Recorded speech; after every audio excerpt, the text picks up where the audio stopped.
आप सभी का स्वागत है हिंदी नोबेल स्टोरी एक्सप्लेनर में। यहाँ पर हर एक स्टोरी आपको मैजिक सिस्टम रोमांस की एक जादुई सफ़र पे ले जाएगी।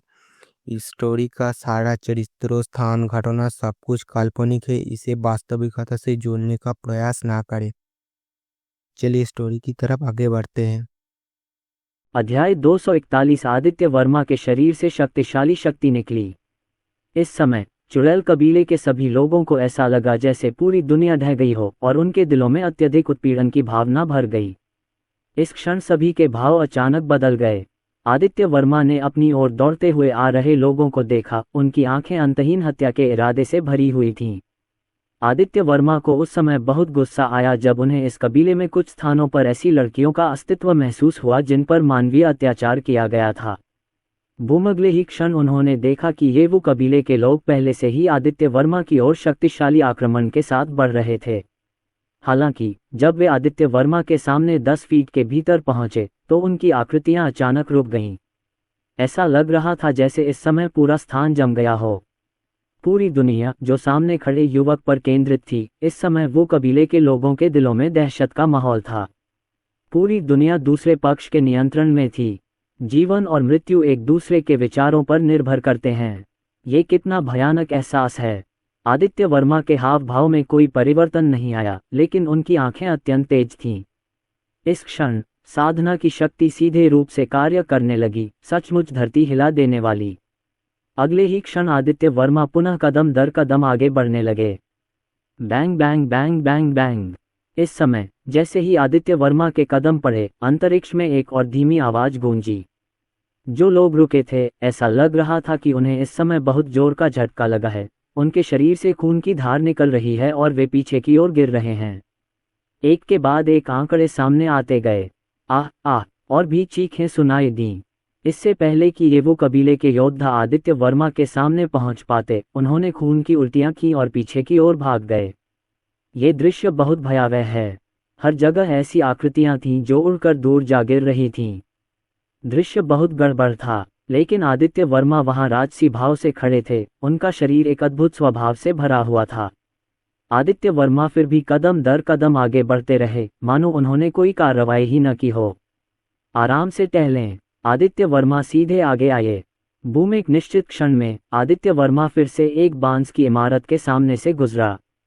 अचानक बांस की इमारत में विस्फोट हुआ और अंदर का दृश्य सामने आ गया।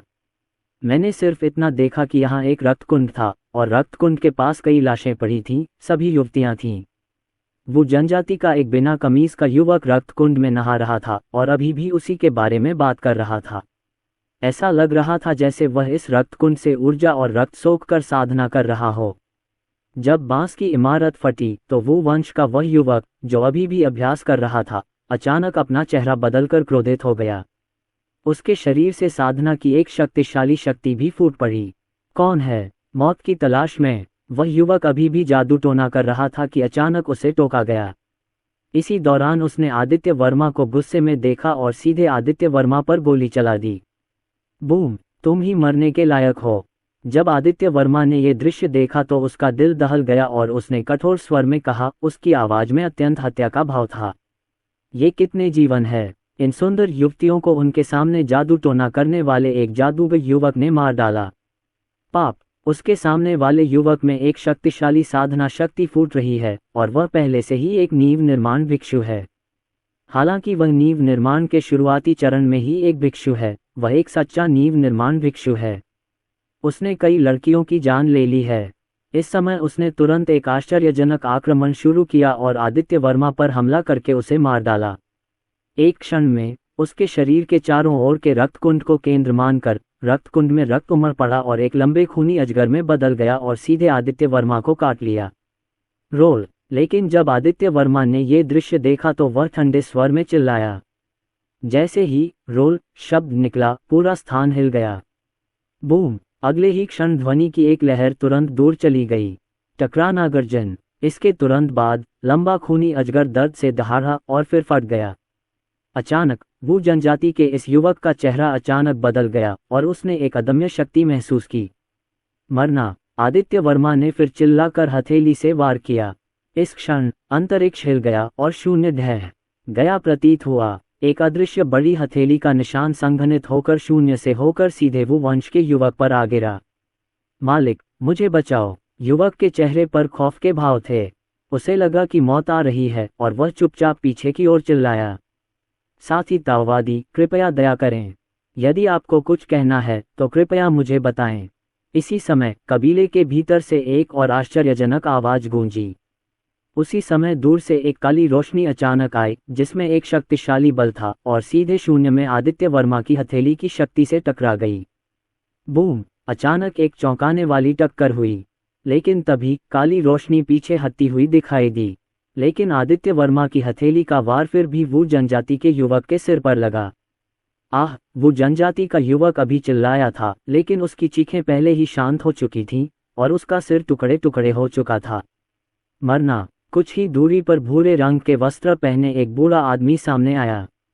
बूढ़ा आदमी दुबला पतला था और वो कुल के कपड़े पहने हुए था, लेकिन उसके शरीर पर शैतानी निशान थे। उसके हाथ में एक बेत थी। बेत काले सांप के आकार की थी और किसी अनजान चीज से बनी थी। अभी जो काली रोशनी थी वह ये बेत थी। बूढ़ा आदमी वहीं खड़ा मृत वो वंश के युवक को देख रहा था। उसका चेहरा बेहद ठंडा था। उसके शिष्य को सरेआम मार दिया गया था। ये सचमुच अनुचित था। बूढ़े आदमी की आंखें अत्यधिक क्रोध से भरी हुई थीं। अभी कुछ देर पहले ही जब आदित्य वर्मा का पराक्रम फूटा तो उसे सचमुच इसका एहसास हो गया। उसका दिल तो बुरी तरह से स्तब्ध था ही, साथ ही उसे एक गहरा डर भी लगा। उसे प्रतिद्वंद्वी की ताकत से खतरा महसूस हो रहा था, लेकिन इस समय उनका प्रशिक्षु जीवन और मृत्यु के संकट में था और उन्हें कार्रवाई करनी थी। लेकिन उसे यह उम्मीद नहीं थी कि यदि वह वहां पहुंच भी गया और कार्रवाई भी की तो भी उसके प्रशिक्षु को प्रतिद्वंद्वी द्वारा मार दिया जाएगा। उनके प्रशिक्षु ने पहले ही नींव निर्माण का काम पूरा कर लिया था और उसका भविष्य उज्जवल था, लेकिन प्रतिद्वंद्वी ने उसकी हत्या कर दी। शिष्य, ये दृश्य देखकर बूढ़े व्यक्ति को बहुत दुख हुआ। चुड़ैल राजा को नमस्कार, चुड़ैल राजा को नमस्कार, चुड़ैल राजा को नमस्कार। जिस समय ये बूढ़ा व्यक्ति प्रकट हुआ, उसके चारों ओर चुड़ैल कबीले के लोगों ने एक के बाद एक बूढ़े व्यक्ति को प्रणाम किया। उनके भाव गंभीर थे। चुड़ैल राजा, जब आदित्य वर्मा ने इन लोगों की आवाजें सुनी तो उनके दिल को और भी ठंडक महसूस हुई। क्या उसके सामने खड़ा ये बूढ़ा आदमी डायन राजा है, पूरे डायन वंश का शासक? वह अपने अधीनस्थों को मानव शरीर के साथ कुकृमियों को पालने की अनुमति देने के लिए मौत की सजा के हकदार हैं। ये बहुत धोखा है। बूढ़े व्यक्ति ने अपने प्रशिक्षु के शरीर को देखा। उसकी आंखों में एक भयंकर हत्या का इरादा था और उसने आदित्य वर्मा से ठंडे स्वर में कहा, साथी ताओवादी, आपको और मुझे कोई शिकायत नहीं है, लेकिन आप अचानक मेरे कबीले में घुस आए और मेरे शिष्यों को मार डाला। इसका क्या मतलब है? क्या ये बहुत ज्यादा धोखा देने और हद पार करने जैसा नहीं है? वृद्ध व्यक्ति ने आदित्य वर्मा को ध्यान से देखा और उसके शरीर से अनायास ही एक शक्तिशाली शक्ति निकल पड़ी। नींव निर्माण के अंतिम चरण में ये कोर बनाने के भी करीब पहुंच जाता है। ताकतवर, यह नहीं कहा जा सकता कि यह शक्तिशाली नहीं है। ये वह व्यक्ति है जिसके पास इन भिक्षुओं में सबसे शक्तिशाली साधना है जिसे आदित्य वर्मा ने देखा है, और वह इस चुड़ैल कबीले का चुड़ैल राजा बनने के योग्य है। हे, डायन राजा की आवाज सुनकर आदित्य वर्मा फिर से हंस पड़ा। कोई शिकायत या द्वेष नहीं। क्या इन लोगों को अपने जीवन में आपसे कोई द्वेष या दुश्मनी थी? आदित्य वर्मा ने फिर जमीन पर पड़ी औरतों की लाशों की ओर इशारा किया। कुछ लाशें इतनी विकृत थीं कि उनके चेहरे साफ दिखाई नहीं दे रहे थे और कुछ के शरीर तो अधूरे थे। डायन राजा ने जब आदित्य वर्मा की बातें सुनी तो वह दंग रह गया। वे तो बस साधारण महिलाएं हैं। क्या वे इस योग्य हैं कि तुम मेरे शिष्य को मार रहे हो, साथी ताओवादी? आज, साथी ताओवादी, मुझे डर है कि तुम्हें मुझे स्पष्टीकरण देना होगा, अन्यथा तुम यहां से नहीं जा पाओगे। डायन राजा ने इसे गंभीरता से नहीं लिया और तुरंत आदित्य वर्मा से कठोरता से कहा। उनकी आवाज में थोड़ी सी विनम्रता और अहंकार था। हे, जब आदित्य वर्मा ने दूसरे पक्ष की बात सुनी तो वह फिर से उपहास करने लगा। बस एक साधारण औरत, क्या ये मानव जीवन नहीं है? नहीं जा सकते। क्या सिर्फ तुम ही हो? आदित्य वर्मा ने फिर से शांति से कहा। दूसरे पक्ष को बिल्कुल भी गंभीरता से नहीं लिया। बिल्कुल नहीं। मैंने केवल चुड़ैल राजा की आंखों में फिर से ठंडी रोशनी चमकती सुनी और फिर उसने दूर से ठंडी आवाज में चिल्लाया, बूढ़ी औरत, क्या तुम अभी तक बाहर नहीं आ रही हो? जैसे ही चुड़ैल राजा की आवाज गिरी, बूम, अचानक दूर से एक और शक्तिशाली आभा उतरी। एक बूढ़ी औरत जिसका चेहरा दुबला पतला, बाल सफेद काले रंग का लबादा पहने हुए, चेहरा झुर्रियों से भरा हुआ। आहम अहम, ये वृद्ध महिला भी दूर से छड़ी के सहारे धीरे धीरे चल रही थी और ऐसा लग रहा था जैसे उसके शरीर के चारों ओर धुआं हो। भन भनाहट, लेकिन करीब से निरीक्षण करने पर पता चला कि उसके शरीर के चारों ओर का धुआं काले रंग के कीड़ों के एक बड़े समूह से बना था जो घनीभूत और अनगिनत संख्या में थे। ये बूढ़ी औरत ऐसी लग रही थी जैसे वह किसी भी क्षण ताबूत में कदम रखने वाली थी, लेकिन उस समय उसके चारों ओर एक बुरी और पारगम्य आभा भी थी। बूढ़े, वो तुम और भी बेकार होते जा रहे हो। अगर तुम एक छोटे से आदमी का भी सामना नहीं कर सकते तो तुम अब तक क्या कर रहे हो? बहन, अगर तुम्हें नहीं पता तो तुम मरने के लायक हो। जैसे ही बूढ़ी औरत प्रकट हुई, उसने ठंडे स्वर में उस व्यक्ति से सीधे कहा, जी, ये छोटा लड़का बहुत सुंदर है और इसका शरीर भी अच्छा है। वृद्ध महिला ने तुरंत अपना ध्यान पुनः आदित्य वर्मा की ओर मोड़ा। उसकी आंखों में एक दुष्ट मुस्कान थी और उसकी मुस्कान अत्यंत घुसपैठिया थी। छोटे लड़के, अपनी बहन के लिए लड़कों का पसंदीदा बनना कैसा रहेगा? मेरी बहन तुम्हें बहुत प्यार करेगी, मैंने उस बूढ़ी महिला को आदित्य वर्मा से फिर कहते सुना। आदित्य वर्मा का चेहरा ठंडा था। क्या तुम चाहते हो कि मैं तुम्हारी पसंदीदा बन जाऊं? बस मौत की तलाश में हूं। गू किंग से मिलिए, गू किंग से मिलिए। जैसे ही बूढ़ी औरत प्रकट हुई, उसके आसपास के चुड़ैल कबीले के सभी युवा लोगों ने आदरपूर्वक उससे प्रणाम किया। मियाओ और गू कबीले वो कबीले और गू कबीले में विभाजित हैं। उसके सामने वाला बूढ़ा आदमी चुड़ैल कबीले का चुड़ैल राजा है और अब दिखाई देने वाली बूढ़ी औरत गू कबीले का राजा, गू राजा है। क्या सिर्फ तुम दोनों ही हो? आदित्य वर्मा ने अपनी आवाज में ज्यादा बदलाव किए बिना फिर से शांति से कहा। आदित्य वर्मा को इस बूढ़ी औरत के रूप से ज्यादा आश्चर्य नहीं हुआ, क्योंकि आदित्य वर्मा को पहले ही इसका आभास हो चुका था। ये कितना बेशर्मी भरा बयान है। मेरी जान ले लो। आदित्य वर्मा की बातें सुनकर डायन राजा ने फिर सख्ती से कहा। उसने नींव स्थापना के अंतिम चरण में अपनी सारी शक्तिशाली साधना शक्ति छोड़ दी और एक आश्चर्यजनक आक्रमण से सीधे आदित्य वर्मा पर प्रहार किया। डायन राजा के शरीर पर लाल रंग के रक्त के धागे लटक रहे थे और अंतहीन रक्त के धागे भयानक सुइयों में बदल गए और सीधे आदित्य वर्मा पर वार किया।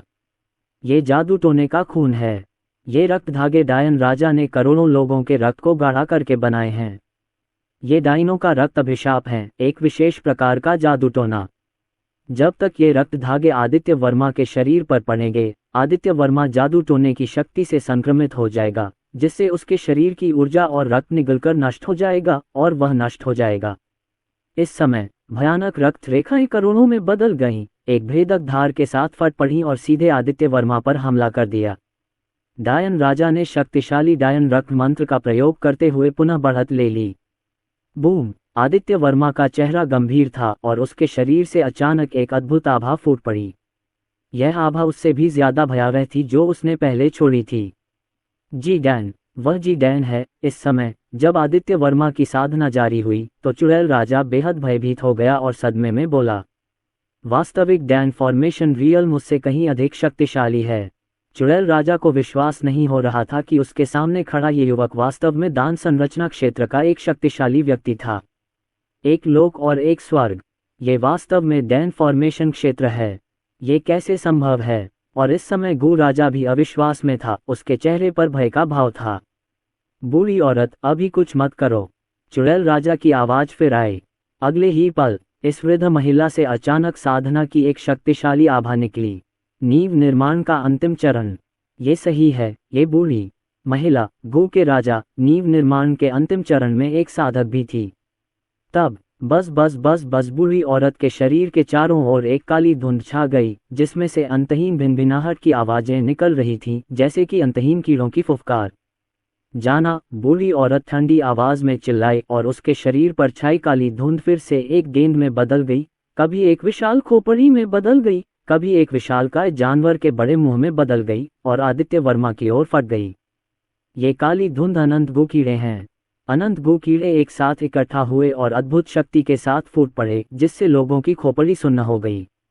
आदित्य वर्मा की आंखें थोड़ी घनी हो गईं और उनके शरीर के आसपास का क्षेत्र तुरंत आध्यात्मिक शक्ति के तूफान में बदल गया और फिर उन्होंने सीधे मुक्का मारा।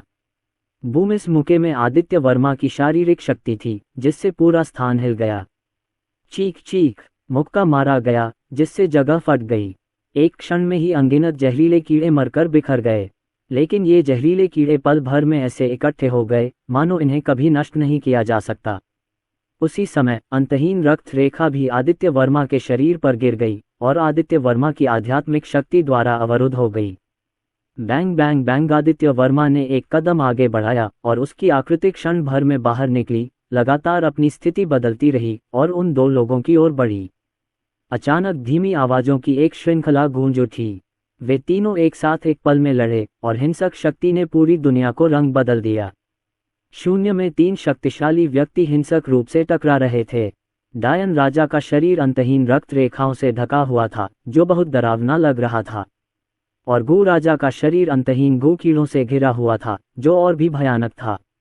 दोनों ने एक साथ शक्तिशाली बल के साथ हमला किया और आदित्य वर्मा के शरीर पर वार किया। वे दोनों ही नींव निर्माण क्षेत्र के अंतिम चरण में साधक थे, लेकिन इस समय उन्होंने बिना किसी हिचकिचाहट के अपनी सारी साधना शक्ति लगा दी थी, क्योंकि उनके सामने खड़े युवक द्वारा लगाई गई साधना शक्ति के कारण उन्हें पूरी ताकत से उससे निपटना पड़ा। जिनदान क्षेत्र! इतना युवा जिनदान क्षेत्र विशेषज्ञ कहाँ से आया? लेकिन प्रतिद्वंद्वी एक के विरुद्ध दो लोगों से बड़ी आसानी से लड़ रहा था और ऐसा लग रहा था कि उसने अपनी पूरी ताकत भी नहीं लगाई थी, जिससे दोनों लोग और भी अधिक हैरान हो गए। क्या ऐसा हो सकता है कि वह परी पर्वत पर छिपे हुए संप्रदायों से आया हो? इस समय ये भयानक विचार चुड़ैल राजा और गू राजा के दिमाग में आया। आदित्य वर्मा ने वास्तव में अभी तक अपनी पूरी ताकत का इस्तेमाल नहीं किया था, लेकिन वह समय बर्बाद नहीं करने वाले थे। अगले ही पल आदित्य वर्मा की आंखों से एक तेज धार फूट पड़ी। आदित्य वर्मा के शरीर पर आध्यात्मिक शक्ति तेजी से प्रवाहित हो रही थी। बुम! अचानक एक अधिक शक्तिशाली आभा उभरी। हिस हिस हिस! इसी समय आदित्य वर्मा के शरीर से एक प्रचंड ज्वाला उठी। तुरंत ही गर्म लहर आ गई और इस समय पूरे स्थान का तापमान अत्यंत भयावह हो गया। उसके सामने खड़े दो लोगों, डायन राजा और गू राजा के चेहरे फिर से बेहद भयभीत हो गए। अच्छा नहीं है, चुड़ैल राजा और गू राजा ने चुपके से कहा। दूसरा पक्ष वास्तव में अग्नि जादू जानता था। चाहे वह चुड़ैल राजा का चुड़ैल रक्त अभिशाप हो या गू राजा का गू कीट, वे सभी आग से डरते थे। इस समय आदित्य वर्मा अंतहीन लपटों में लिपटे हुए थे और वह अग्नि के राजा की तरह लग रहे थे और स्वर्ग और पृथ्वी की सभी अग्नि उनके आदेशों का पालन कर रही थीं। स्वर्गीय अग्नि जादू! ये पहली बार था जब आदित्य वर्मा ने सिस्टम रिवॉर्ड सीखने के बाद इस स्वर्गीय अग्नि जादू का उपयोग किया। जाना! आदित्य वर्मा आग की लपटों में घिर गए, लेकिन उन्होंने फिर से ठंडे स्वर में चिल्लाया और उन दो लोगों की ओर इशारा किया। स्विश! एक क्षण में अंतहीन लपटें दोनों लोगों की ओर बढ़ीं, एक विशाल अग्नि ड्रैगन में बदल गईं, अपना मुंह खोला और तुरंत नीचे उतरीं। जब दोनों ने ये दृश्य देखा तो उनके चेहरे अचानक बदल गए। डायन राजा के शरीर पर आकाश में रक्त रेखाएं सीधे उसके शरीर को घेरे हुए थीं, जिससे एक विशाल सुरक्षा कवच बन गया जिसने उसे घेर लिया। और गू राजा के शरीर के चारों ओर अंतहीन गू कीड़े संघनित हो गए और एक सुरक्षा में बदल गए। अगले ही पल अग्नि ड्रैगन ने सीधे दो लोगों पर हमला कर दिया।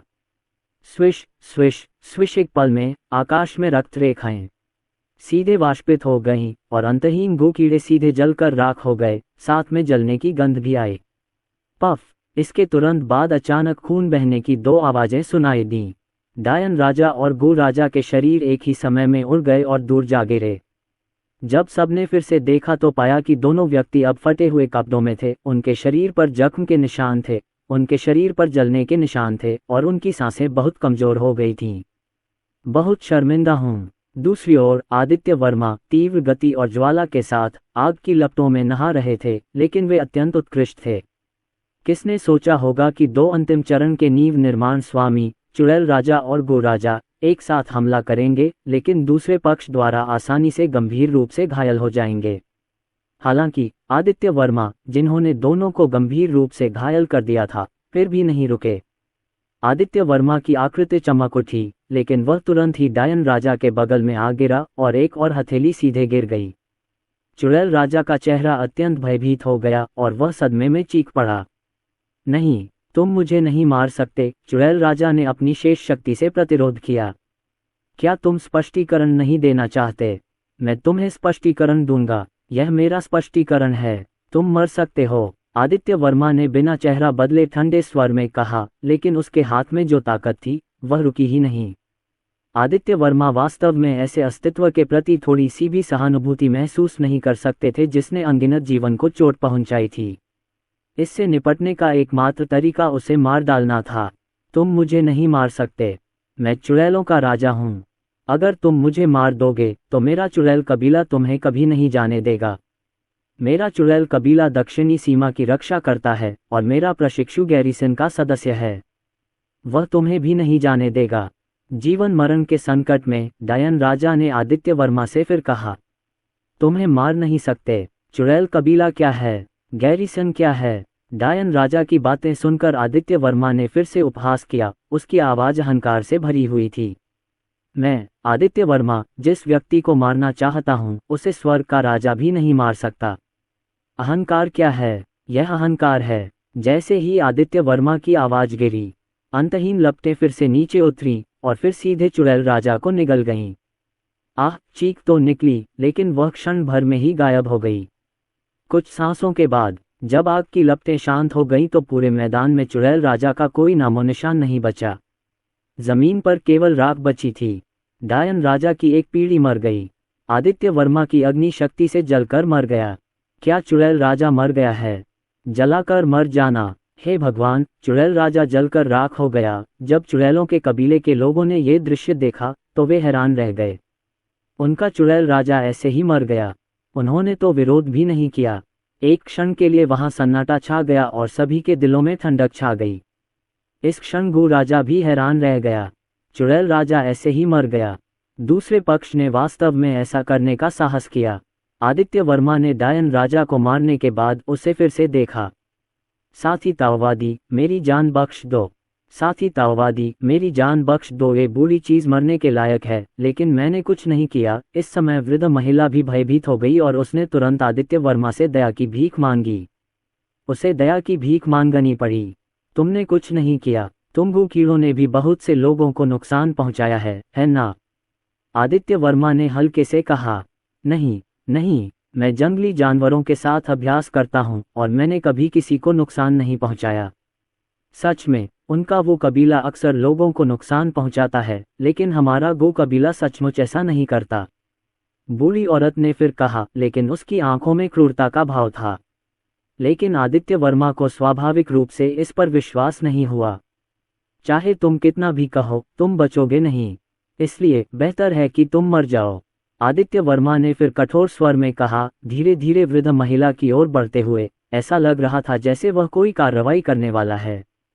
कृपया मुझे जाने दो, मैं तुम्हारा गुलाम बनने को तैयार हूं। लेकिन बूढ़ी औरत पहले ही जमीन पर गिर चुकी थी और अभी भी आदित्य वर्मा से दया की भीख मांग रही थी।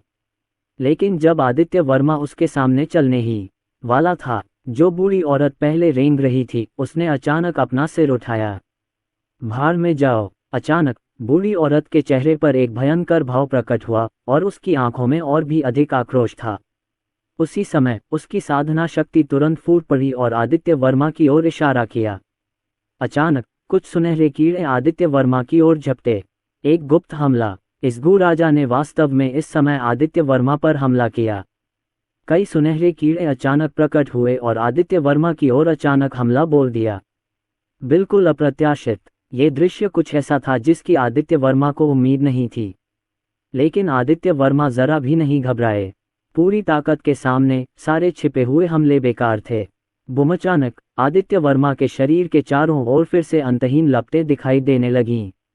निस्संदेह इन गू कीटों से निपटने का सबसे अच्छा तरीका आग है। तथापि अगला दृश्य सचमुच आदित्य वर्मा की उम्मीद से परे था। ये सुनहरे गू कीड़े वास्तव में उसकी लपटों की शक्ति के तहत बरकरार थे। ये कैसे मुमकिन है? इन गू कीड़ों को जलाकर नहीं मारा जा सकता। आदित्य वर्मा के दिल में भी एक अजीब सा रंग छा गया। इसके तुरंत बाद आदित्य वर्मा ने देखा कि ये सुनहरे गू कीड़े वास्तव में उसकी लपटों में घुस गए और फिर सीधे उस पर आ गिरे। आदित्य वर्मा ने अवचेतन रूप से अपनी भुजाओं को रोक लिया तथा स्वयं की रक्षा के लिए अपनी आध्यात्मिक शक्ति का भी प्रयोग किया। हालांकि इन सुनहरे गो कीड़ों ने वास्तव में आध्यात्मिक शक्ति को सीधे निगल लिया और फिर सीधे आदित्य वर्मा के शरीर पर हमला किया। आदित्य वर्मा को थोड़ा आश्चर्य हुआ, लेकिन उन्होंने अपनी बाहों पर इन गो कीटों की उपस्थिति स्पष्ट रूप से देखी। सुनहरे पंख, सुनहरा शरीर, क्या ये सुनहरा रेशम कीट है? आदित्य वर्मा ने इस गो को सीधे पहचान लिया। हैरानी की बात यह थी कि यह सुनहरा रेशम कीट गो था, जो हजारों गो में से सबसे शक्तिशाली था।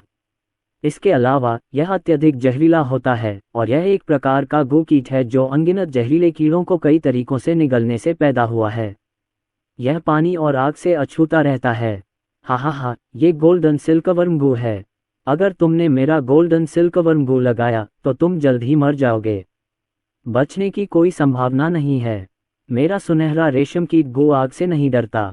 तुम्हें जलाकर नहीं मारा जा सकता। बस तब तक इंतजार करो जब तक तुम्हारा मांस और खून खाकर मर न जाए।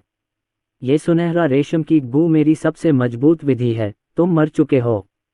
हा, बुढ़िया जोर से हंस पड़ी और आदित्य वर्मा से तीखे स्वर में बोली। ये सुनहरा रेशम कीट गो उसका तुरुप का पत्ता है और यह उसके द्वारा कई वर्षों से पाला गया है। यह असाधारण है। एक बार उसके सुनहरे रेशम कीट गो द्वारा काटे जाने के बाद ये निश्चित रूप से जाने नहीं देगा और इसे जहर दिया जाएगा और फिर इसे जहरीले कीड़ों ने खा लिया और मर गया। भले ही प्रतिद्वंद्वी डैन फॉर्मेशन दायरे में एक मजबूत व्यक्ति हो, फिर भी उसे नहीं बख्शा जा सकता। हालांकि जैसे ही बूढ़ी महिला ने बोलना समाप्त किया, उसके चेहरे की मुस्कान गायब नहीं हुई, बल्कि तुरंत ही पुनः जम गई, क्योंकि उसने देखा कि इस लड़के को सुनहरे रेशम के कीड़े गो द्वारा काटे जाने के बाद उसे कुछ भी नहीं हुआ और वास्तव में उसके चेहरे पर मुस्कान थी। ये कैसे संभव है? बूढ़ी औरत की आंखें चौड़ी हो गईं। सुनहरा रेशम का कीड़ा गोवम, ये बहुत अच्छा है। कितनी अच्छी चीज है। इसके लिए धन्यवाद। अचानक उसने उस लड़के को फिर से उससे बात करते सुना और उसकी आवाज बहुत खुश लग रही थी। धन्यवाद। क्या यह आदमी अभी भी उसे धन्यवाद दे रहा है? क्या यह मस्तिष्क में शॉर्ट सर्किट है? अगले ही पल उसने कुछ ऐसा देखा जिससे वह चौंक गई। उसने केवल उन सुनहरे रेशम के कीड़ों को देखा जो पहले ही प्रतिद्वंद्वी के शरीर पर उतर चुके थे, लेकिन किसी अज्ञात कारण से उन्होंने उन्हें खाया या काटा नहीं। फिर उसने देखा कि आदित्य वर्मा की हथेलियां वास्तव में फैली हुई थीं और वे सुनहरे रेशम के कीड़े वास्तव में प्रतिद्वंद्वी की हथेली पर उतर गए। ये दृश्य देखकर वृद्ध महिला भयभीत हो गई। गो के राजा के रूप में वह कई गो विधियों में भी निपुण है और वह इस गो को किसी भी हद तक नियंत्रित कर सकती है। हालांकि उसने पहले कभी ऐसा दृश्य नहीं देखा था। जिस गो को उसने कई वर्षों से पाला है, उसे आसानी से नियंत्रित किया जा सकता है। दूसरे पक्ष द्वारा नियंत्रित किया जा रहा है। उसने जल्दी से अपनी साधना सक्रिय कर दी। गो दाओ जादू का इस्तेमाल किया और गो के साथ अपने संबंध का उपयोग करते हुए इन गो को आदित्य वर्मा को खा जाने का आदेश जारी कर दिया। फिर जिस बात ने उसे और भी अधिक चौंका दिया वह ये थी कि उन सुनहरे रेशम के कीड़ों और उसके बीच का संबंध अचानक इस समय टूट गया था और वे अब उसके नियंत्रण में नहीं थे। ऐसा कैसे? वह इस पर विश्वास नहीं कर सकी। आदित्य वर्मा के सामने इस समय उनके चेहरे पर एक हल्की सी मुस्कान उभर आई। सुनहरे रेशम के कीड़े गो के लिए धन्यवाद। अब से यह मेरा है, आदित्य वर्मा ने मुस्कुराते हुए कहा। इस समय आदित्य वर्मा ने पहले ही अपनी दिव्य गो तकनीक को सक्रिय कर दिया था, जिससे इन सुनहरे रेशम के कीड़ों को आसानी से विद्रोह करने, अपने शिविर बदलने और बिना किसी हिचकिचाहट के सीधे आदित्य वर्मा को अपना स्वामी स्वीकार करने की अनुमति मिल गई। दिव्य गो तकनीक का संचालन करने वाले आदित्य वर्मा इन गो कीड़ों के लिए गो दाव में वास्तव में एक रूढ़िवादी व्यक्ति की तरह हैं और इन गो कीड़ों को आदित्य वर्मा द्वारा सहज रूप से उपयोग करने की अनुमति देते हैं। आदित्य वर्मा इन गो कीटों के साथ अपना संबंध भी स्पष्ट रूप से महसूस कर सकते थे। जाना अगले ही पल आदित्य वर्मा ने अपने हाथ में सुनहरे रेशम के कीड़े गो कीड़े को देखा और उन्हें सीधे बूढ़ी औरत पर फेंक दिया। एक पल में ये सुनहरे रेशम के कीड़े गो कीड़े अंतहीन दहाड़ते हुए बूढ़ी औरत की ओर बढ़े। ये सब बहुत जल्दी हुआ। सबके देखते देखते सुनहरा रेशम का कीड़ा गो आदित्य वर्मा पर टूट पड़ा, लेकिन तुरंत ही उसके नियंत्रण में आ गया और फिर गो राजा के विरुद्ध हो गया। इस समय बुढ़िया का सिर सुन्न हो गया था और वह इसे रोकना चाहती थी। उसने अपनी बची हुई सारी साधना शक्ति का इस्तेमाल किया और अपने शरीर के चारों ओर कुछ और गो कृमि पैदा कर दिए। हालांकि सुनहरे रेशम की गू कीड़े इतने शक्तिशाली थे कि वे सीधे इन गू कीड़ों की सुरक्षा को भेद गए। वे हड्डियों से चिपके हुए गैंग्रीन की तरह थे और उन्हें हटाया नहीं जा सकता था और अंततः उसके शरीर पर गिर पड़े। आह! बूढ़ी औरत चीख पड़ी। सुनहरे रेशम के कीड़े गू ने सीधे उसके मांस और रक्त को काट लिया, उसके शरीर की आध्यात्मिक ऊर्जा को खा लिया और उसके मांस और रक्त को पी गया। उसी समय उसके शरीर में तुरंत ही एक सुनहरा रेशम कीट विष फूट पड़ा। सबकी नज़रों में बूढ़ी औरत गूवान की त्वचा तुरंत काली पड़ गई और उसके शरीर पर सुनहरे रेशम के कीड़े उसके मांस को काटते रहे। सुनहरे रेशम के कीड़े, जिनमें मूल रूप से केवल कुछ कीड़े थे, वास्तव में अधिक से अधिक कीड़ों को जन्म दे रहे थे। अधिक से अधिक, लेकिन पीठ सीधे गूवान के शरीर को कवर किया। दृश्य थोड़ा खूनी था, लेकिन जल्द ही घटनास्थल पर केवल एक काला कंकाल बचा था जिसमें मांस और खून का कोई निशान नहीं था। मरना! ये बूढ़ी महिला, वो गू कबीले की गूवान को उसके अपने सुनहरे रेशम के कीड़ों ने खा लिया। आदित्य वर्मा ने अपना हाथ हिलाया और वे सुनहरे रेशम के कीड़े एक गेंद में बदल गए और सीधे उनके हाथ में वापस आ गए और फिर आदित्य वर्मा द्वारा सीधे एकत्र किए गए। इस समय वो गू वंश के वो वांग और गू वांग दोनों आदित्य वर्मा के हाथों मारे गए। दृश्य पुनः शांत हो गया। एक क्षण बाद किसी की आवाज चली गई, क्या गू राजा भी मर गया है? आह! शेष वो गू कबीले के सदस्य भय से भर गए। यहाँ तक कि उनके वो राजा और गू राजा भी मर चुके थे। उन्हें क्या करना चाहिए? शेष वो और गू कबीले के सदस्यों को देखते हुए आदित्य वर्मा की आंखें संकुचित हो गईं। उसके हाथ की एक लहर से कुछ लपटें सभी दिशाओं में फैल गईं, जिससे इस कबीले की लड़कियों के खून से बने रक्त के कुंड सीधे नष्ट हो गए। आदित्य वर्मा ने उन सभी को नहीं मारा। आदित्य वर्मा ने वो कबीले और गू कबीले के सभी लोगों को नहीं मारा। हालांकि आदित्य वर्मा ने उन अधिकांश लोगों को बाहर निकाल दिया जो लड़कियों को नुकसान पहुंचा रहे थे, जिसमें वह लड़का भी शामिल था जिसने पहले रिधिमा पर गू लगाया था। इसके अलावा आदित्य वर्मा ने शेष लोगों के शरीर में गू को रोक दिया, जिससे उनका जीवन पूरी तरह से आदित्य वर्मा के विचारों द्वारा नियंत्रित हो गया। आदित्य वर्मा की आकृति चमकी और एक बांस की इमारत के सामने फिर से प्रकट हुई। इस बांस की इमारत में कुछ औरतें कोने में दुबकी हुई कांप रही थीं। उनकी आंखों में अंतहीन निराशा और खालीपन भरा था। वे दुबली पतली और बेहद कमजोर थीं, और ये लोग वो कबीले द्वारा बंदी बनाई गई लड़कियां थीं। ये मूलतः यहाँ पर्यटन के लिए आई थीं, लेकिन उन्हें गू डायन तकनीक से यहाँ बंदी बना लिया गया और उन्हें बहुत यातनाएं दी गईं। इनमें वह लड़की भी थी जिसे आदित्य वर्मा ने पहले डायन मंत्र से खोजा था, जो काफी समय से लापता थी। सब ठीक है, सब ठीक है। मैंने उन लोगों को मार दिया है जिन्होंने तुम्हें चोट पहुंचाई थी। जल्दी से घर जाओ। इन लड़कियों को देखते हुए आदित्य वर्मा ने सीधे कहा और साधना शक्ति काम करने लगी। यहाँ तक कि आध्यात्मिक शक्ति भी थी जो सीधे उनके शरीर पर पड़ी और फिर उनके शरीर में प्रवेश करके उनकी शारीरिक चोटों को ठीक कर दिया।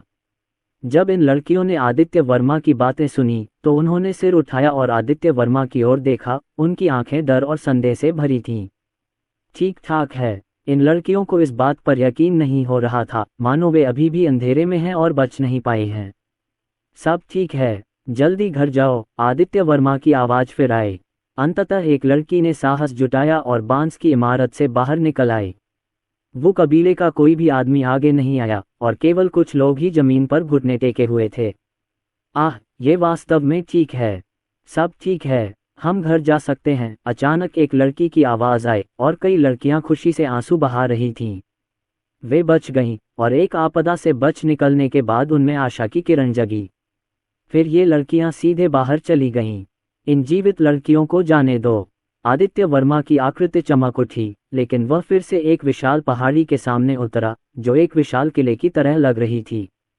और यहाँ पहले ये चुड़ैल राजा का निवास था। अंदर एक विशाल रक्त कुंड भी था। ये पता नहीं चल पाया कि उस रक्त कुंड में मानव रक्त था या पशु रक्त, लेकिन वह भयानक रक्त और क्यूई शक्ति से भरा हुआ था। और रक्त कुंड के चारों ओर बहुत सी औषधीय सामग्रियां थीं और काफी आध्यात्मिक औषधियां भी थीं। कोने में एक लाल रंग की तिपाई भी थी, जो असल में तांबे की तिपाई थी और उस पर अजीबोगरीब पैटर्न बने हुए थे। वह थोड़ी पुरानी लग रही थी और जाहिर है कि वह बहुत पुरानी थी। यद्यपि यह कोई जादुई हथियार नहीं था, पर यह साधारण भी नहीं था। इसे ढूंढना वास्तव में एक श्रमसाध्य प्रयास था। कीमिया तिपाई, क्या ये यहाँ नहीं है? दक्षिणी शिनजियांग आने का आदित्य वर्मा का प्राथमिक उद्देश्य भी यही था। ये देखकर आदित्य वर्मा ने अपना हाथ लहराया और लपटें रक्तकुंड पर गिरी, जिससे वह तुरंत जल गया और फिर सीधे इन औषधीय सामग्रियों और लाल तिपाई को एकत्र किया। अब पूरा चुड़ैल कबीला और गो कबीला उसके नियंत्रण में है और ये चीजें स्वाभाविक रूप से उसकी अपनी हो जाती हैं। ये सब करने के बाद आदित्य वर्मा सीधे वहां से चले गए। लेकिन जल्द ही यहाँ जो कुछ हुआ वह फैल गया। वुबू वंश के वो राजा और गो राजा की हत्या एक युवक ने की थी। कुछ समय के लिए तो पूरी दक्षिणी सीमा स्तब्ध रह गई। 2 नीव निर्माण भिक्षु, जिन्हें पूरे दक्षिणी सीमा में सबसे शक्तिशाली लोग कहा जा सकता है, मारे गए। एक वास्तविक सदमा। संपूर्ण दक्षिणी सीमा पर हर कोई हंगामा में था, यहाँ तक कि पूरी दक्षिणी सीमा भी इस चौंकाने वाली खबर से स्तब्ध रह गई। कौन है भाई? वो राजा और गो राजा को मार डाला। वुबू कबीले ने किस तरह के बड़े शख्स को अपमानित किया? कई लोग अटकलें लगा रहे हैं, लेकिन उन्हें उम्मीद नहीं थी कि दोनों की मौत सिर्फ इसलिए हुई क्योंकि वुबू कबीले ने गो कीड़े को पालने के लिए मानव शरीर का इस्तेमाल किया था, जिससे कई लड़कियों को नुकसान पहुंचा था। आदित्य वर्मा अब वुबू कबीले में नहीं रहे और सीधे जाने की तैयारी कर ली। लेकिन इस समय आदित्य वर्मा की नज़र में कई कारें आईं, सभी ऑफ रोड वाहन थे। इनमें सबसे आगे एक लंबी और बड़ी ऑफ रोड गाड़ी हमक थी। एक आदमी गाड़ी से उतरा। वह 30 साल का लग रहा था, लेकिन उसका शरीर बहुत मजबूत और रौद्र था। इस आदमी के पीछे उसी तरह के कपड़े पहने कुछ लोग थे, लेकिन उनकी हैसियत इस आदमी जितनी नहीं थी। वे सब उसके मातहत थे, लगभग 20-30 लोग। इन सभी लोगों में एक जबरदस्त आभा थी, मानो किसी असली युद्धभूमि में लड़े गए लोग हों। ये सभी योद्धा थे, कुछ अर्जित और कुछ जन्मजात। तभी ये लोग सीधे आदित्य वर्मा के सामने आ गए और आदित्य वर्मा का रास्ता रोक लिया, मानो वे किसी बड़े दुश्मन से लड़ने के लिए तैयार खड़े हों। ये दृश्य देखकर आदित्य वर्मा की भौहें थोड़ी सिकुड़ गईं। तुमने ही मेरे स्वामी को मारा है, अधेड़ उम्र के व्यक्ति ने आदित्य वर्मा को घूरते हुए कठोर स्वर में कहा। उसकी आवाज अनियंत्रित क्रोध से भरी हुई थी। अभी कुछ देर पहले ही उसे अचानक खबर मिली कि उसके मालिक और उसके साथी मारे गए हैं। उसने तुरंत अपना काम छोड़ दिया और बिना रुके दौड़ पड़ा। वहां पहुंचकर उसने ये नज़ारा देखा। हर तरफ टूटी दीवारें और खंडहर थे और वह इतना तबाह हो गया था कि उसे पहचानना मुश्किल था। कुछ आकृतियां जमीन पर बिना सांस लिए पड़ी थीं और कुछ जो मरी नहीं थीं, दर्द से कराह रही थीं, और अगर वे मरी नहीं थीं तो वे अपाहिज थीं। ये सभी लोग उसके लोग हैं। अचानक वह आदमी गुस्से में आ गया और जब उसने आदित्य वर्मा की ओर देखा तो उसकी आंखों में एक भयंकर हत्या का इरादा फूट पड़ा। अधेड़ उम्र के व्यक्ति की बातें सुनकर आदित्य वर्मा हंस पड़े। ये सही है, क्योंकि वे मरने के लायक हैं, आदित्य वर्मा ने हल्के से कहा, जैसे उन्होंने अपने सामने बैठे इन लोगों को गंभीरता से नहीं लिया हो। मौत की तलाश में हमारी दक्षिणी सीमा पर लोगों को मारने की तुम्हारी हिम्मत कैसे हुई? आप हमें बिल्कुल भी गंभीरता से नहीं लेते। भाइयों, उसे नीचे ले जाओ। इससे पहले कि मध्यम आयु वर्ग का व्यक्ति कुछ बोल पाता, उसके बगल में खड़े लोग बोलने से खुद को नहीं रोक सके और उन्होंने कार्रवाई करने की तैयारी का इशारा भी किया और उनके शरीर से एक मजबूत आभा फूट पड़ी। ये सभी लोग शक्तिशाली योद्धा हैं और यह मध्यम आयु वर्ग का व्यक्ति एक नींव निर्माण साधक भी है। इन लोगों की बातें सुनकर आदित्य वर्मा के मुंह के कोनों में फिर से व्यंग्य झलकने लगा। मुझे नीचे ले। आदित्य वर्मा की आंखें अचानक चमक उठीं और उन्होंने तुरंत सख्ती से कहा।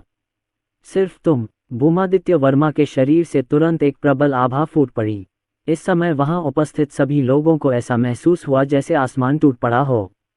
विरोध करने में असमर्थ सबके चेहरे सदमे से भर गए। दूसरे पक्ष द्वारा छोड़ी गई शक्तिशाली आभा उनके गैरिसन कमांडर की आभा से भी ज्यादा भयावह थी। इस समय मध्यम आयु वर्ग के व्यक्ति का चेहरा अचानक बदल गया और उसके दिल में पहले से ही अशांत लहरें थीं।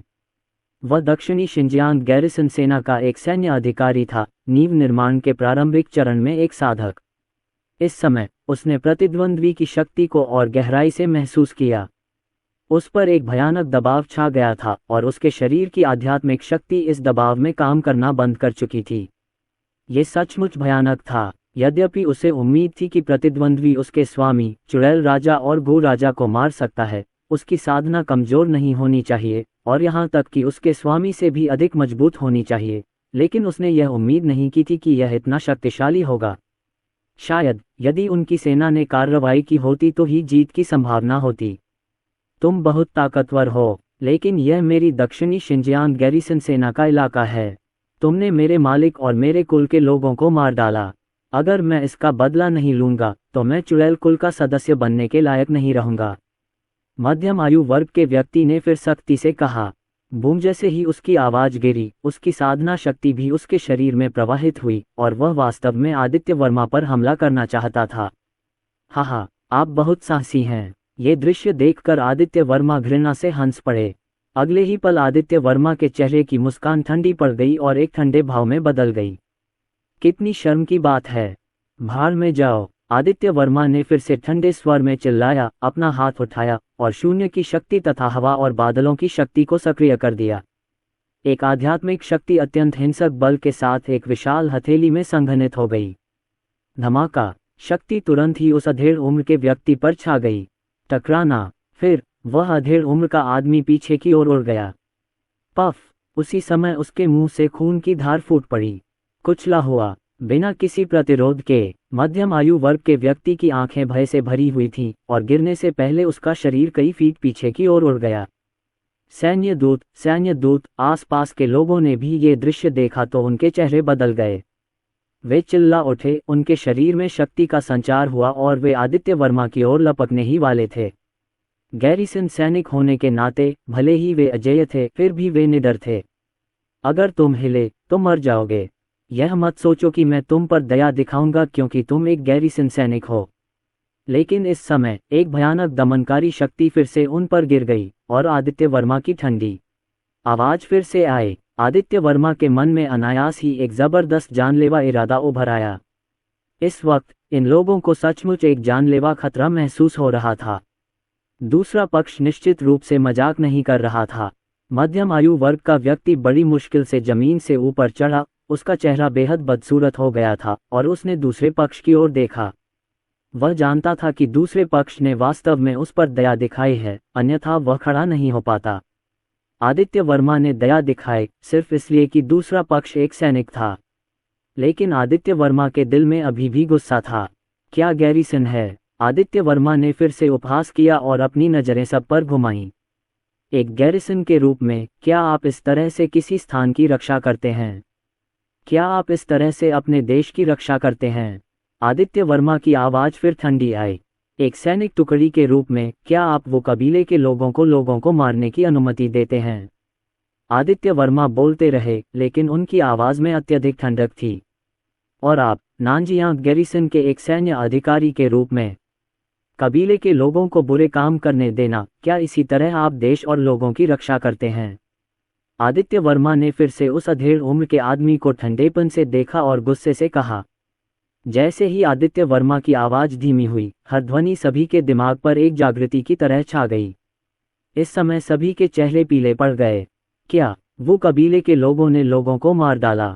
ये कैसे संभव है? ये बुरा है। पास में खड़े गैरिसन सैनिकों के चेहरे पर भी अविश्वास के भाव थे। वे आदित्य वर्मा की बात पर विश्वास करने को तैयार नहीं थे। तभी अधेड़ उम्र के उस आदमी ने आदित्य वर्मा की बातें सुनी और उसका मन बुरी तरह हिल गया। उसका चेहरा एकदम पीला पड़ गया और उसे कुछ सूझा। ये हो सकता है। अगले ही पल अधेड़ उम्र के आदमी का दिल घाटी की तलहटी में उतर गया। उसे कबीले में घटी कुछ बातें याद आईं। उस समय उसने अपने मालिक को इस बात की खास तौर पर याद दिलाई थी। असंभव, असंभव, मैंने उनसे स्पष्ट रूप से कहा था, वे ऐसा कैसे कर सकते हैं? मध्यम आयु वर्ग के व्यक्ति ने अनिच्छा से फिर कहा। हाँ, असंभव, जाओ और खुद देखो। आदित्य वर्मा ने फिर व्यंग्य करते हुए कहा। मध्यम आयु वर्ग का व्यक्ति तुरंत ही कबीले की भूमि में पुनः प्रवेश कर गया। एक क्षण के बाद वह अपने सामने के दृश्य को घूरता रहा। खून के तालाबों को देखा, कुछ टूटी हुई लाशें देखी जो अभी भी खून के तालाबों के किनारे पर थीं, और यहाँ तक कि कुछ लड़कियों को भी देखा जिन्हें त्वचा और हड्डियों तक यातना दी गई थी। मध्यम आयु वर्ग के व्यक्ति को बहुत जोर से मारा गया। वह काफी समय से वापस नहीं आया था और उसे उम्मीद नहीं थी कि उसके गुरु और साथी प्रशिक्षु अब भी ऐसा काम करेंगे। पता चला कि उसके गुरु और साथी प्रशिक्षुओं ने उसकी बातों को बिल्कुल भी गंभीरता से नहीं लिया।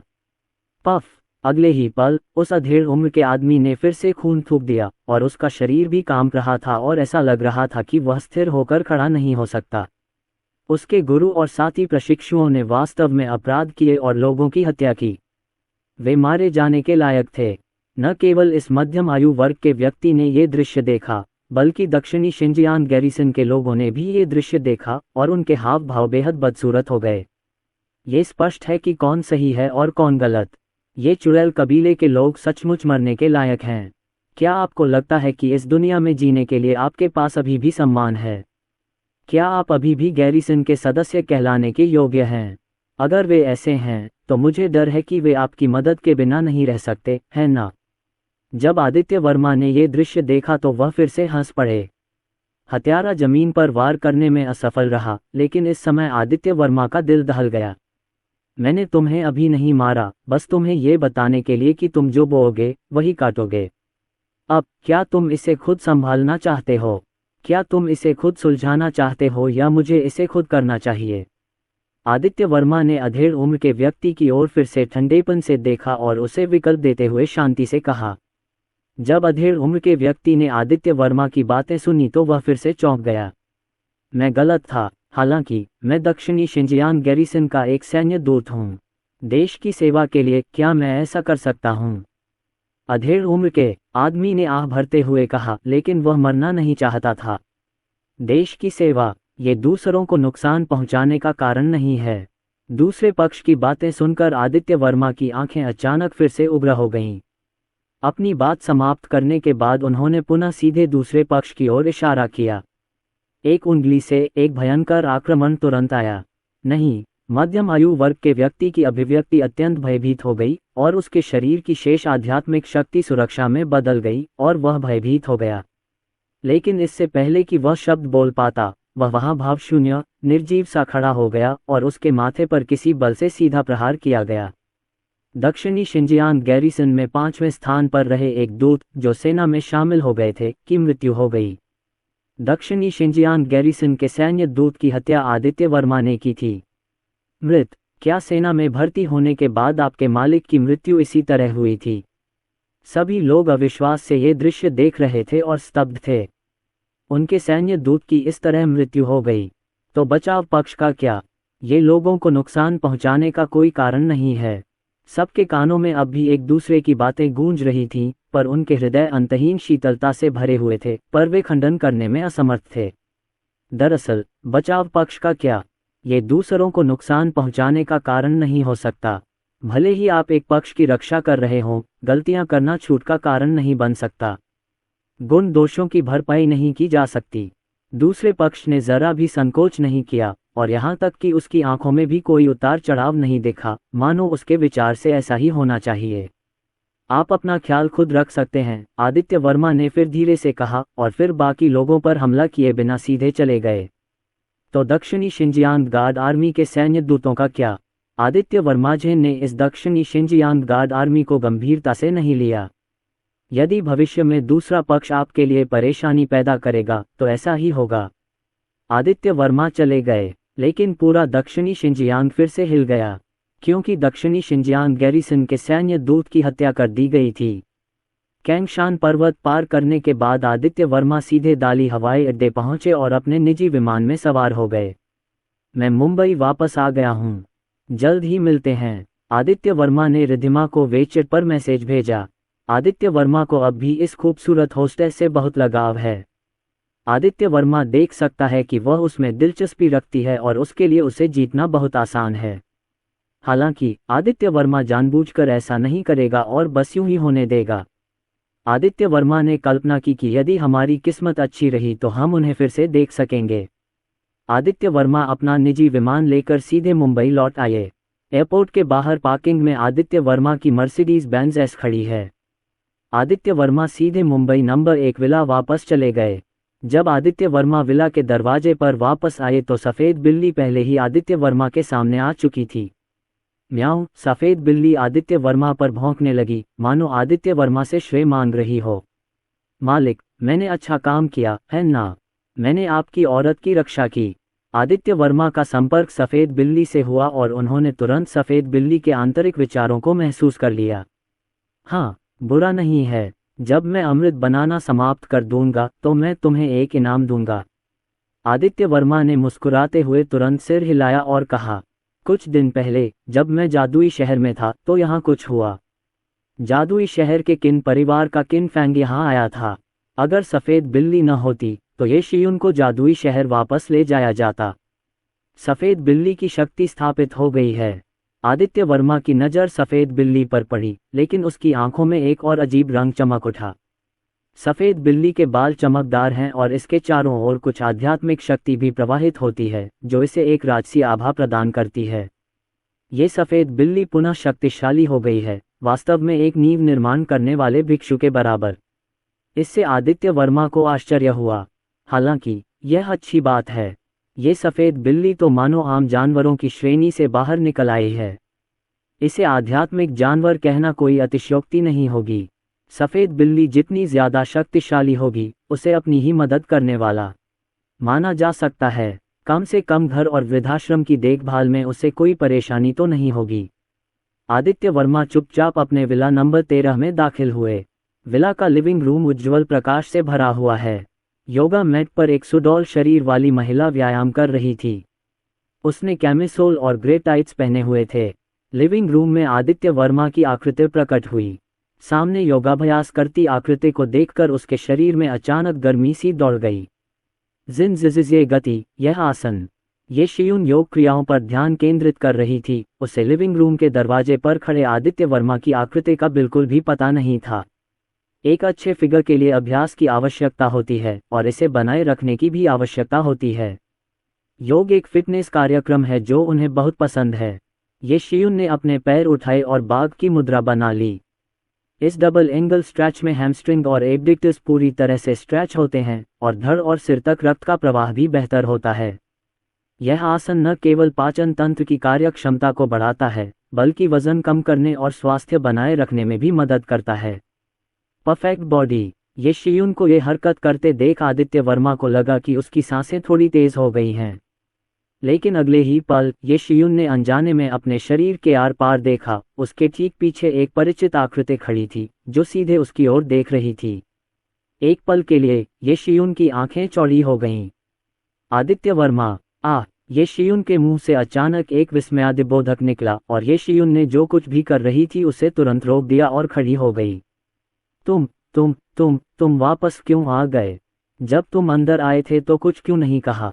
ये शियुन ने आदित्य वर्मा को घूरते हुए कहा। उसका सुंदर चेहरा तुरंत शर्म से लाल हो गया। आदित्य वर्मा वापस क्यों आ गया? कब से वहां खड़ा है? अभी जो कपड़े उसने पहने थे और अभी अभी जो हरकतें की थीं, उन्हें सोचकर ये शियुन का चेहरा अचानक लाल हो गया। यह मेरा विला है। आप आगे बढ़ें, मुझे कोई आपत्ति नहीं है। जब आदित्य वर्मा ने ये शियुन की बातें सुनी तो उन्होंने कमजोर स्वर में कहा, ये शियुन, कोई बात नहीं, अभी भी जारी है। इससे तुम्हें कोई फर्क नहीं पड़ता, मुझे भी कोई परवाह नहीं। ये शियुन को इतनी शर्म महसूस हुई कि वह लगभग शर्मिंदगी से मर रही थी। अगले ही पल ये शियुन आदित्य वर्मा की बात अनसुनी करके सीधे कमरे की ओर भागी। उसने सिर्फ एक धमाका सुना और कमरे का दरवाज़ा बंद हो गया। ये दृश्य देखकर आदित्य वर्मा पुनः हंस पड़े। उन्हें खुशी हुई। आदित्य वर्मा अपने कमरे में वापस नहीं लौटे बल्कि अपने अभ्यास कक्ष में चले गए। इस विला में कई फंक्शन रूम हैं। यह मूल रूप से एक स्टोरेज रूम था, लेकिन आदित्य वर्मा ने इसे सीधे खाली कर दिया और यह उनका प्रैक्टिस रूम बन गया। अगले ही पल टकराना। एक धीमी सी आवाज के साथ अभ्यास कक्ष के बीचों बीच एक विशाल लाल रंग की कीमिया कड़ाही प्रकट हुई। ये वुबू वंश से प्राप्त कीमिया कड़ाही थी। उसी समय उसके बगल में अचानक से ढेर सारी आध्यात्मिक औषधियां प्रकट हुईं। ये वही आध्यात्मिक औषधियां थीं जो सिद्धार्थ जैनरेन ने पहले खरीदी थीं। ये सब करने के बाद सामने रखी कीमिया की कड़ाही को देखकर आदित्य वर्मा की आंखों में एक प्रबल आत्मविश्वास ने जन्म ले लिया। कीमिया, ये सही है। आदित्य वर्मा कीमिया बनाने के लिए तैयार हैं। आध्यात्मिक औषधि और कीमिया कड़ाही के साथ सब कुछ तैयार है और आदित्य वर्मा कीमिया बनाने की कोशिश शुरू करने के लिए तैयार है। आदित्य वर्मा शांत हो गए और उनका मन एकाग्र हो गया और एक शक्तिशाली साधना शक्ति ने सीधे काम करना शुरू कर दिया। फिर आदित्य वर्मा ने कीमिया कड़ाही की ओर इशारा किया। फुफकार तुरंत ही एक धधकती हुई ज्वाला प्रकट हुई। फिर पूरी कीमिया भट्टी में अंतहीन लपटें उठने लगीं। आदित्य वर्मा, जिनके पास स्वर्गीय अग्नि की दिव्य कला थी, आसानी से अग्नि की शक्ति का प्रयोग कर सकते थे। आग बनाना रसायन विद्या के लिए पूर्वापेक्षा है। पफ पफ पफ, तुरंत ही पूरी कीमिया भट्टी का तापमान बढ़ने लगा और पूरे कमरे का तापमान भी बढ़ गया और हवा गर्म हो गई। कीमिया में 4 मुख्य चरण हैं: आग बनाना, तपाना, संघनित करना और जीवन देना। आग बनाना पहला कदम है और सबसे सरल कदम भी, और आदित्य वर्मा इसे पहले ही पूरा कर चुके हैं। इसके बाद ये दूसरा चरण है। यह आदित्य वर्मा का अमृत बनाने का पहला मौका है, लेकिन आदित्य वर्मा की चाल बहुत कुशल है, यहाँ तक कि चिकनी भी है, क्योंकि आदित्य वर्मा के पास एक देव स्तर की कीमिया तकनीक है और आदित्य वर्मा पहले से ही एक कीमिया मास्टर हैं। तभी आदित्य वर्मा ने सीधे जमीन पर पड़ी आध्यात्मिक औषधि को पकड़ लिया। अचानक एक आध्यात्मिक औषधि कीमिया भट्टी में फेंक दी गई। बैंगनी हृदय घास, ये नींव निर्माण की गोली बनाने के लिए जरूरी आध्यात्मिक औषधियों में से एक है। आदित्य वर्मा के मन में नींव निर्माण की गोली बनाने की विधि पहले से ही समाहित है। आदित्य वर्मा इस बात को लेकर भी बहुत स्पष्ट हैं कि हर चरण में कौन सी औषधि डालनी है और उस आध्यात्मिक औषधि का क्या असर होगा। टकराना, जिस क्षण आदित्य वर्मा ने बैंगनी हृदय घास को कीमिया भट्टी में डाला, वह पहले से ही धधकती लपटों में लिपटी हुई थी और जल रही थी। जल्द ही यह राख में बदल गया, लेकिन आदित्य वर्मा के नियंत्रण में बैंगनी हृदय घास से बैंगनी तरल की एक और बूंद को परिष्कृत किया गया, और बैंगनी तरल की यह बूंद बैंगनी हृदय घास का सार थी।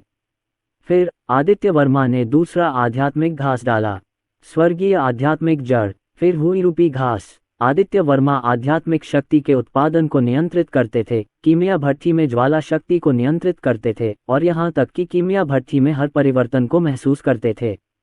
जैसे जैसे एक के बाद एक गोलियां कीमिया की भट्टी में फेंकी जा रही थीं, आदित्य वर्मा द्वारा आध्यात्मिक चिकित्सा के अधिकाधिक सार को परिष्कृत किया गया। अगला चरण है संघनन। आदित्य वर्मा बुदबुदाया। अचानक आदित्य वर्मा ने कीमिया भट्टी में दबाव बढ़ा दिया। संपीड़ित करें और पुनः संपीड़ित करें। आदित्य वर्मा ने ज्वाला की शक्ति को आध्यात्मिक द्रव के सभी पक्षों पर सीधे कार्य करने के लिए नियंत्रित किया और तुरंत ही आध्यात्मिक द्रव आपस में विलीन होने लगे। आदित्य वर्मा ने अपने शरीर में आध्यात्मिक शक्ति का उत्पादन केंद्रित और बनाए रखा। एक और क्षण बीत गया। अंत में कीमिया भट्टी में आध्यात्मिक तरल पदार्थ के सार को एक गेंद बनाने के लिए एक साथ संपीड़ित किया गया। आकृति को सफलतापूर्वक संघनित किया गया। फिर आया सबसे महत्वपूर्ण कदम और अंतिम कदम भी, जीवित आत्मा। जीवित आत्मा को अमृत को आध्यात्मिक बनाना है। आध्यात्मिक शक्ति नहीं, बल्कि आध्यात्मिकता अमृत की गुणवत्ता निर्धारित करती है। बुमादित्य वर्मा ने एक बार फिर अपने शरीर में साधना की शक्ति को चरम सीमा तक बढ़ाया और जीवित आत्मा की विधि का उपयोग करना शुरू किया, जो कि देव स्तरीय कीमिया में निहित जादुई विधि भी है।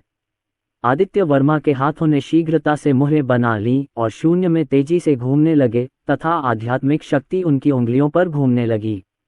अगले ही पल आदित्य वर्मा के सामने शून्य में एक अजीब और रहस्यमय रून प्रकट हुआ। जाना, आदित्य वर्मा ने ठंडे स्वर में चिल्लाया और रून सीधे कीमिया भट्टी पर गिर गया और फिर कीमिया भट्टी में प्रवेश कर गया। भिन भिन भिन भिन। अचानक पूरी कीमिया भट्टी हिंसक रूप से कांपने लगी, मानो किसी अजीब शक्ति ने इसमें मूल आध्यात्मिक शक्ति को आकर्षित कर लिया हो। टकराना, आदित्य वर्मा ने कीमिया कढ़ाई में हो रहे परिवर्तनों को महसूस किया और उनकी आंखों में चमक आ गई, लेकिन वे अभी भी कढ़ाई को मजबूती से नियंत्रित कर रहे थे। बूम। कुछ समय बाद कीमिया के बर्तन का ढक्कन टूट गया, मानो वह फट गया हो, और उसमें से एक शक्तिशाली ऊर्जा निकली। इसके साथ ही एक सुगंध फैल गई, और यह सुगंध एक हल्की सी गंध थी जिसने लोगों को तरोताजा और ऊर्जावान महसूस कराया। अमृत तैयार है। नींव निर्माण का अमृत तैयार हो गया है। अमृत को परिष्कृत करने का पहला प्रयास सफल रहा। आदित्य वर्मा के हाथ में एक गोल और सफेद अमृत प्रकट हुआ। अमृत बहुत चिकना था, आध्यात्मिक प्रकाश से बह रहा था और उसमें कुछ अजीबोगरीब आकृतियां भी थीं। यह एक नींव बनाने वाला अमृत था और इस नींव बनाने वाले अमृत पर अमृत के नमूने थे। यह सर्वोच्च श्रेणी का नींव बनाने वाला अमृत था। यह एक छोटा सा अमृत था, लेकिन इसमें अत्यंत शक्तिशाली ऊर्जा और अनगिनत आध्यात्मिक औषधियां थीं, जो किसी योद्धा को सीधे आधार निर्माण साधक बनने की अनुमति दे सकती थीं। आदित्य वर्मा के चेहरे पर मुस्कान आ गई और माथे पर पसीना आ गया था। मन ही मन थोड़ी थकान महसूस हो रही थी। अगले ही क्षण आदित्य वर्मा को अपने शरीर में आध्यात्मिक शक्ति का एहसास हुआ, लेकिन वह स्तब्ध रह गए। इस आदित्य वर्मा ठंडी सांस लेने से खुद को रोक नहीं पाए। ये कीमिया बहुत श्रमसाध्य थी। आदित्य वर्मा न केवल मानसिक रूप से थका हुआ महसूस कर रहे थे, बल्कि उनके शरीर की अधिकांश आध्यात्मिक शक्ति भी समाप्त हो गई थी। एक गोली को परिष्कृत करने से ऐसा लग रहा था जैसे आदित्य वर्मा का शरीर खाली हो गया हो। आदित्य वर्मा ने जल्दी से कुछ आध्यात्मिक पत्थर निकाले, उन्हें अपने शरीर के चारों ओर फेंका और आध्यात्मिक पत्थरों में आध्यात्मिक शक्ति को अवशोषित करके अभ्यास करना शुरू कर दिया। पूरे एक क्षण के बाद आदित्य वर्मा के शरीर में आध्यात्मिक शक्ति अपनी सर्वोत्तम अवस्था में लौट आई। अगला, आदित्य वर्मा ने गोली को फिर से परिष्कृत करना शुरू कर दिया। वही कदम, वही आध्यात्मिक औषधि। इस बार यह अधिक उपयोगी था। कुछ ही देर बाद एक और गोल और उच्च स्तरीय नींव निर्माण गोली को सीधे आदित्य वर्मा द्वारा परिष्कृत किया गया। इस बार उनकी अधिकांश आध्यात्मिक शक्ति पुनः नष्ट हो गई। आदित्य वर्मा को पुनः अभ्यास करने के लिए आध्यात्मिक शक्ति को आत्मसात करना पड़ा। फिर उसने पुनः गोलियां बनाना शुरू कर दिया। और इसी तरह एक निश्चित क्षण में आदित्य वर्मा ने आश्चर्य से आवाज निकाली, क्योंकि प्रत्येक गोली के साथ आदित्य वर्मा ने एक अद्भुत खोज की। जैसे जैसे आदित्य वर्मा बार बार गोलियां बनाते गए, उनके शरीर की साधना शक्ति बार बार समाप्त होती गई, लेकिन आदित्य वर्मा के शरीर में साधना शक्ति और भी प्रबल होती गई। हालांकि उनका क्षेत्र वही रहा, उनकी साधना धीरे धीरे सुधर रही थी और उनकी आध्यात्मिक शक्ति की समृद्धि पहले से कहीं अधिक प्रबल हो गई थी। आश्चर्य, ये सचमुच आश्चर्य की बात थी। इस बार आदित्य वर्मा ने गोली को परिष्कृत करने के लिए और भी अधिक मेहनत की। मुझे नहीं पता कि इसमें कितना समय लगा। सभी आध्यात्मिक औषधियों को परिष्कृत करने के बाद आदित्य वर्मा ने पहले ही 10 से अधिक उच्च श्रेणी की नींव निर्माण गोलियों को परिष्कृत कर लिया था। अगर इसे निकाल लिया गया तो मुझे नहीं पता कि इससे किस तरह का झटका लगेगा। शुरुआत में एक अर्धनिर्मित नींव निर्माण गोली की नीलामी आसमान छूती कीमत पर हुई थी और इसने कई लोगों को इसे खरीदने के लिए आकर्षित किया था। अगर इन उच्च स्तरीय नींव निर्माण गोलियों की खबर फैली तो शायद एक बड़ा सदमा पहुंचेगा। आदित्य वर्मा ने गोलियों के बर्तन को एक तरफ रख दिया और उसे सिस्टम की दुनिया में फेंक दिया, ताकि जब भी उसे जरूरत हो वह उसे निकाल सके। आदित्य वर्मा के चेहरे पर एक हल्की सी मुस्कान आ गई। इस गोली शोधन प्रक्रिया ने वास्तव में उनकी साधना में बहुत सुधार किया और वे गोली निर्माण के अंतिम चरण से बस एक कदम दूर थे। आदित्य वर्मा अभ्यास कक्ष से बाहर चले गए। दरवाजे पर सफेद बिल्ली बैठी हुई आदित्य वर्मा को हसरत भरी निगाहों से देख रही थी। म्याऊं, सफेद बिल्ली ने आदित्य वर्मा को फिर से पुकारा। आदित्य वर्मा ने जब सफेद बिल्ली की आवाज सुनी तो वह अवाक रह गए और स्वाभाविक रूप से समझ गए कि इस आदमी का क्या मतलब है। अरे, तुम्हारी नाक तो बहुत तेज है, आदित्य वर्मा ने आंखें खोलकर कहा। यह आदमी वास्तव में गोलियां खाना चाहता है। इसलिए आदित्य वर्मा कंजूस नहीं थे और उन्होंने सीधे सफेद बिल्ली को नींव बनाने वाली गोली फेंक दी। सफेद बिल्ली ने तुरंत उसे काट लिया और इस उच्च स्तरीय नींव निर्माण गोली को एक ही घूंट में निगल लिया। बूम, अगले ही क्षण सफेद बिल्ली के शरीर से एक शक्तिशाली ऊर्जा फूट पड़ी। सफेद बिल्ली अचानक बड़ी हो गई और उसके बाल बेतरतीब ढंग से बढ़ने लगे और फिर गिरने लगे। पलक झपकते ही सफेद बिल्ली के बाल झड़ गए। ये फिर से गंजा हो गया है। जब सफेद बिल्ली ने आदित्य वर्मा द्वारा परिष्कृत उच्च स्तरीय नींव निर्माण की गोली खा ली तो वह गंजा हो गई तथा उसके शरीर के सारे बाल झड़ गए।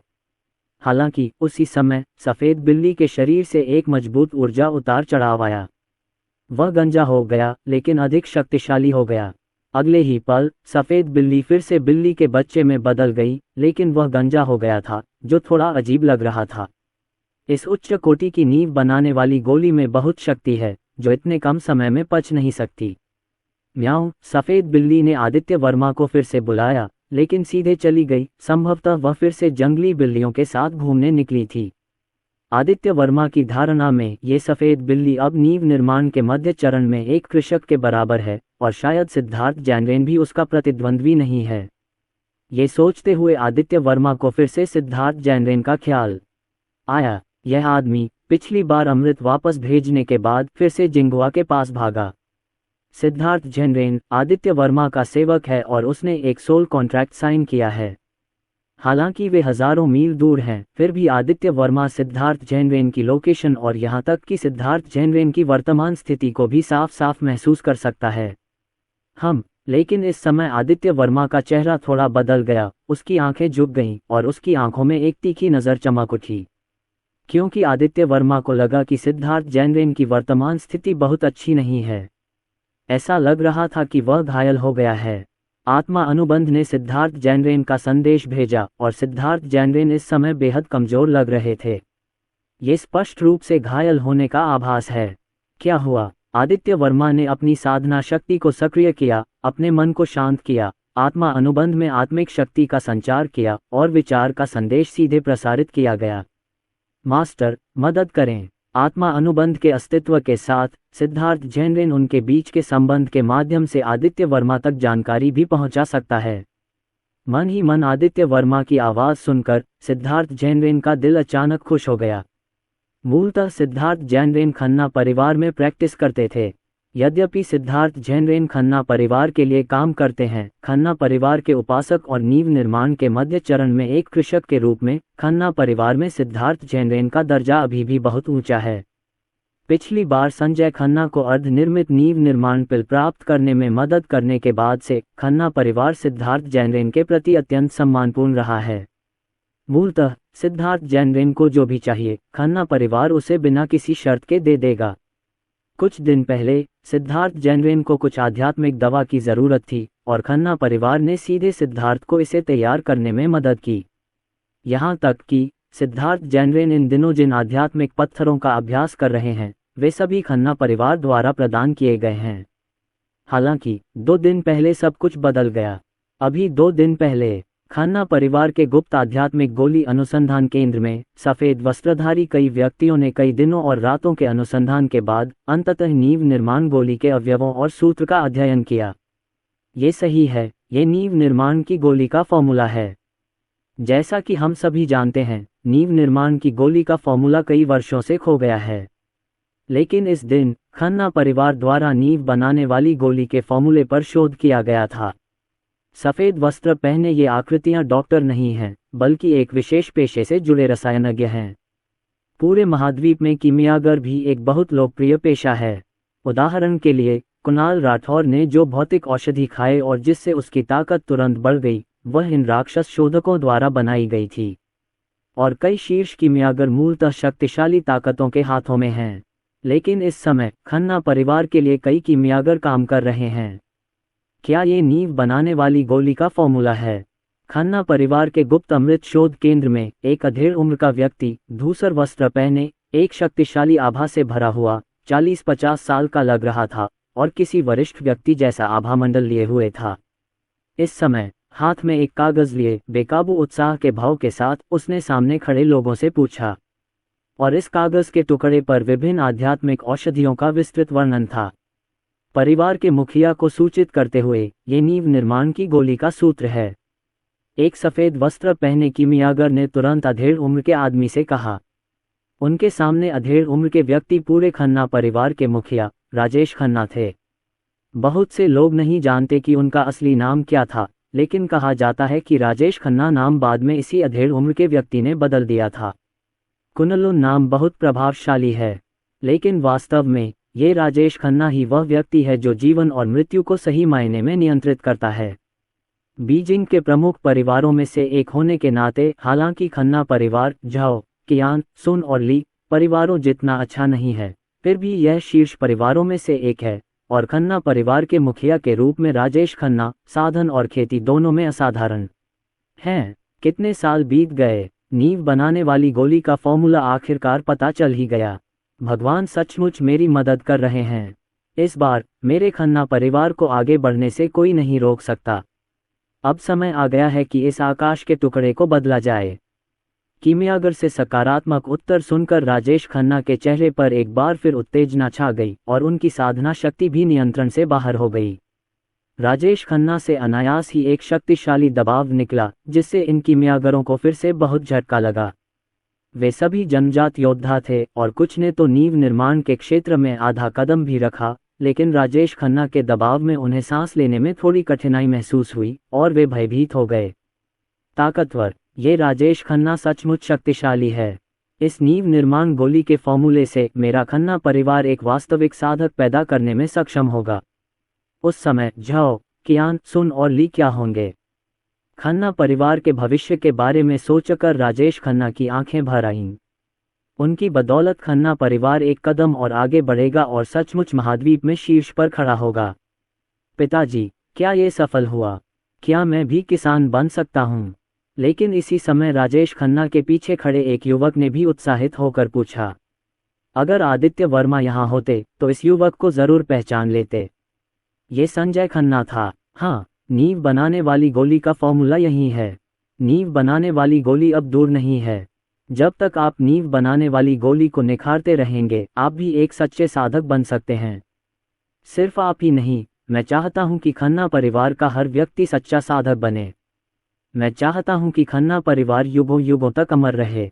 संजय खन्ना की बात सुनकर राजेश खन्ना ने फिर से भारी स्वर में सिर हिलाया।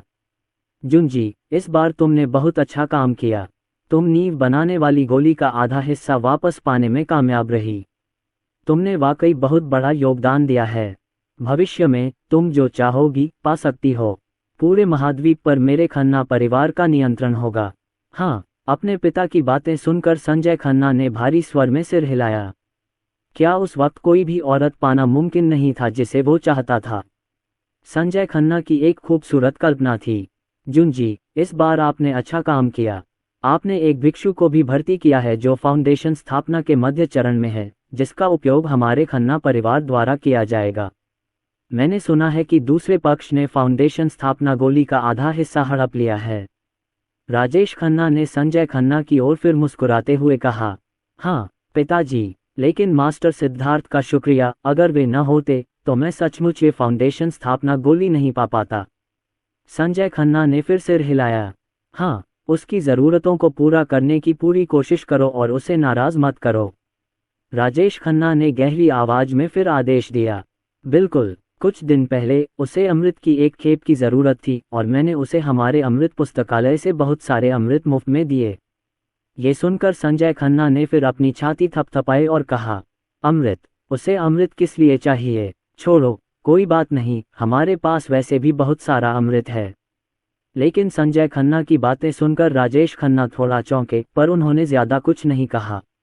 उनका खन्ना परिवार भारत की ज्यादातर औषधीय सामग्रियों पर कब्जा रखता था और उनके पास प्रचुर मात्रा में अमृत भी थे, इसलिए उन्हें देना कोई बड़ी बात नहीं थी। हाँ, वैसे पिताजी, अब जब हमारे पास नींव बनाने वाली गोली का फॉर्मूला है तो चलिए इसे जल्दी से परिष्कृत करना शुरू करते हैं, है ना? संजय खन्ना ने फिर सिर हिलाया और फिर खुद को कुछ कहने से रोक नहीं पाए। भविष्य में सन्यासी बनने के बाद के सुंदर दृश्य और खन्ना परिवार के उत्थान का सामना करने के बारे में सोचकर मेरा हृदय अतुलनीय उत्साह से भर जाता है। चिंता मत करो, कीमिया को परिष्कृत करना दवा को परिष्कृत करने जैसा नहीं है। केवल एक कीमियागर ही ऐसा कर सकता है। पूरे भारत साम्राज्य में बहुत से कीमियागर नहीं हैं। राजेश खन्ना ने फिर गहरी आवाज में कहा, असली अमृत को परिष्कृत करने के लिए आपको एक असली कीमियागर की आवश्यकता होती है, और पूरे ग्रेट इंडिया किंगडम में, जहां तक राजेश खन्ना को पता था, झाओ परिवार के कीमियागर के अलावा केवल धर्म राजा जांगजिला था। ली परिवार में एक कीमियागर हुआ करता था, लेकिन कई साल पहले ली परिवार के साथ कुछ अप्रत्याशित हुआ। उस कीमियागर का आज तक कोई अता पता नहीं है और कहा जाता है कि वह विदेश चला गया है। इस समय इन नींव निर्माण गोली के फॉर्मूले में आवश्यक अमृत पहले इकट्ठा करना बेहतर है। जितना अधिक उतना अच्छा। मैं यह मामला आप पर छोड़ता हूँ। याद रखें, आपको सावधानी से आगे बढ़ना होगा। यह मामला कुछ भी लीक नहीं होना चाहिए, विशेष रूप से नींव स्थापना गोली का फॉर्मूला, जो मेरे खन्ना परिवार के उत्थान का आधार है। राजेश खन्ना ने गहरी आवाज में संजय खन्ना से फिर पूछा, इस नींव स्थापना की गोली का फॉर्मूला लीक नहीं होना चाहिए। अगर ये लीक हो गया तो मुझे डर है कि इससे पूरे भारत को सदमा पहुंचेगा।